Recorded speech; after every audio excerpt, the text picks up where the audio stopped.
ಇನ್ನು ಟಿ20 ಅಂತಾರಾಷ್ಟ್ರೀಯ ಕ್ರಿಕೆಟ್ಗೆ ರವೀಂದ್ರ ಜಡೇಜಾ ನಿವೃತ್ತಿಯನ್ನ ಘೋಷಿಸಿದ್ದಾರೆ.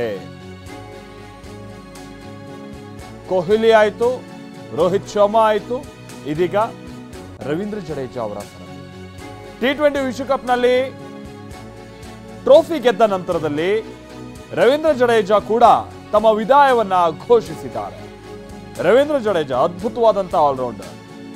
ಹೌದು, ಈ ಬಾರಿಯ ಟಿ20 ಟೂರ್ನಿ ಯುದ್ಧಕ್ಕೂ ನಾವು ರವೀಂದ್ರ ಜಡೇಜಾ ಅವರಿಂದ ಬಹಳ ಪರ್ಫಾರ್ಮೆನ್ಸ್ ಅನ್ನ ನಿರೀಕ್ಷೆ ಮಾಡೋಕ್ಕಾಗಲಿಲ್ಲ. ಬೌಲಿಂಗ್ ಆಗಿರ್ಬೋದು, ಬ್ಯಾಟಿಂಗ್ ಆಗಿರ್ಬೋದು, ಒಂದು ಹಂತದಲ್ಲಿ ಸ್ವಲ್ಪ ಫೇಲ್ಯೂರೇ ಈ ಸಲ ಅವರು. ಹಾಗಂತ ಟೀಮ್ಗೆ ಅವ್ರ ಅವಶ್ಯಕತೆ ಇದ್ದಂತಹ ಸಂದರ್ಭದಲ್ಲಿ ಕಂಪ್ಲೀಟ್ ಎಫರ್ಟ್ ಹಾಕುವಂಥವ್ರು ರವೀಂದ್ರ ಜಡೇಜಾ. ಒಬ್ಬ ಅದ್ಭುತವಾದಂಥ ಫೀಲ್ಡರ್ ಕೂಡ. ಅವರು ಬ್ಯಾಟಿಂಗ್ ಬೌಲಿಂಗ್ನಲ್ಲಿ ಈ ಬಾರಿ ಮಿಂಚದೆ ಹೋಗಿರ್ಬೋದು, ಬಟ್ ಫೀಲ್ಡಿಂಗ್ನಲ್ಲಿ 15-20 ರನ್ನನ್ನು ಸೇವ್ ಮಾಡುವಂಥ ಕೆಪಾಸಿಟಿ ಇರುವಂಥ ಒಬ್ಬ ಆಟಗಾರ.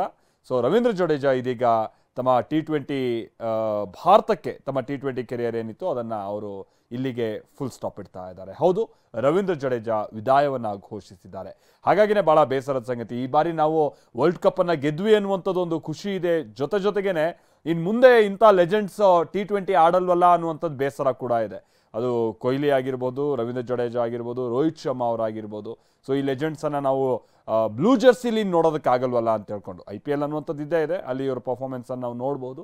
ಬಟ್ ಭಾರತ ತಂಡಕ್ಕೆ ಇವ್ರ ಕೊಡುಗೆ ಇರಲ್ವಲ್ಲ ಅಂತ. ಅಗೈನ್ ಕೊಹ್ಲಿ ಅವ್ರು ಹೇಳಿದಾಗ ಬಹಳ ಹುಮ್ಮಸ್ಸಿನ ಆಟಗಾರರಿದ್ದಾರೆ, ಎಂಗೇಜ್ ಪ್ಲೇಯರ್ಸ್ ಇದ್ದಾರೆ.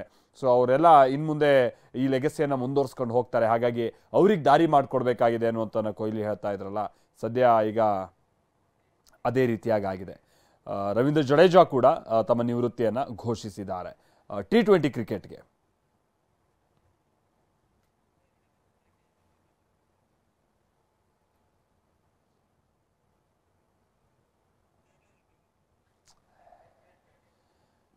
ಸೊ ಗುಜರಾತ್ನ ಈ ಆಟಗಾರ ಇನ್ನು ಮುಂದೆ ಬ್ಲೂ ಜರ್ಸಿಯನ್ನು ತೊಟ್ಟು ಟಿ20 ಕ್ರಿಕೆಟನ್ನು ಆಡೋದಿಲ್ಲ, ಕಾರಣ ವಿದಾಯವನ್ನು ಘೋಷಿಸಿದ್ದಾರೆ. ನಾನು ಮೊದಲೇ ಹೇಳಿದಾಗೆ ಆಲ್ರೌಂಡರ್ ಕೋಟಾದಲ್ಲಿ ಈ ಬಾರಿಯ ಟಿ20 ವರ್ಲ್ಡ್ ಕಪ್ 2024ಕ್ಕೆ ಅವರು ತಂಡದಲ್ಲಿ ಸ್ಥಾನವನ್ನು ಪಡೆದಿದ್ರು.